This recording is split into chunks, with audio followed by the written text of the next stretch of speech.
decades now, the science has been screaming at us, warning us, trying to compel us to act.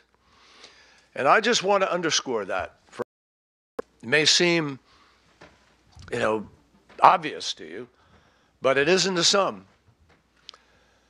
Science is and has long been crystal clear when it comes to climate change. Al Gore, Tim Wirth, and a group of us organized first hearings in the Senate on this, 1988. We heard Jim Hansen sit in front of us and tell us, it's happening now, 1988. So we're not talking about news reports or blog posts or even speeches that some cabinet secretary might give at a think tank.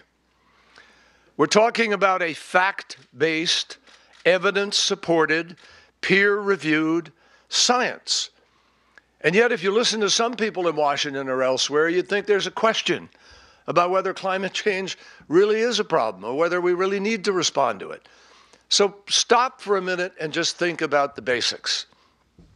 When an apple falls from a tree, it will drop toward the ground. We know that because of the basic laws of physics. Science tells us that gravity exists, and no one disputes that. Science also tells us that when the water temperature drops below 32 degrees Fahrenheit, it turns to ice. No one disputes that.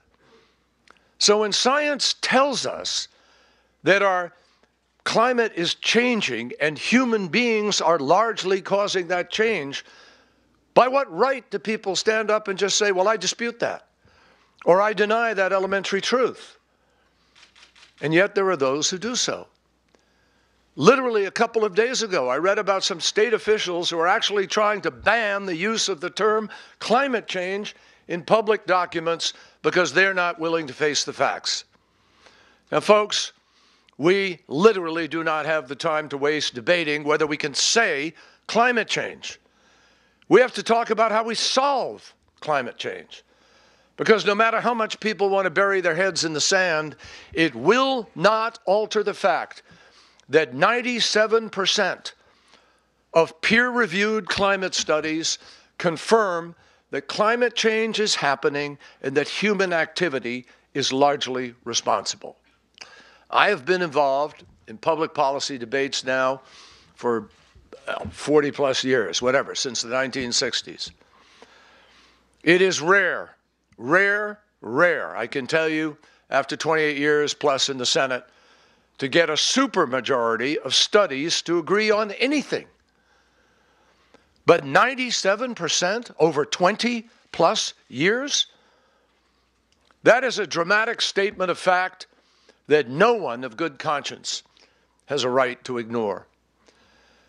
But what's really troubling is that those same scientists are telling us what's going to happen. Not just the fact of it being there, but they're telling us what's coming at us. These scientists also agree that if we continue to march like robots down the path that we're on, the world as we know it will be transformed dramatically for the worse. And we can expect sea levels will continue rising to dangerous levels. We will see nations moved as a consequence in the Pacific and elsewhere. Bangladesh, countries that are low. We will see large swaths of cities and even some countries underwater. We can expect more intense and frequent extreme weather events like hurricanes and typhoons. We can expect disruptions to global agricultural sector that will threaten job security for millions of farmers and undermine food security for millions of families. We can expect prolonged droughts and resource shortages, which have the potential to fan the flames of conflict in areas that are already troubled by long-standing political, economic, religious, ideological, sectarian disputes. Imagine when they're complicated by the absence of water and food. These are the consequences of climate change. And this is the magnitude of what we are up against. And measured against the array of global threats that we face today, and there are many, terrorism, extremism, epidemics, poverty, nuclear proliferation, all challenges that respect no borders. Climate change belongs on that very same list. It is indeed one of the biggest threats facing our planet today. And even top military personnel have designated it as a security threat to not just the United States, but the world. And no one who has truly considered the science, no one who has truly listened objectively to our national security experts could reach a different conclusion. So yes, this is personal to me. But you know what? The bottom line is it ought to be personal to everybody.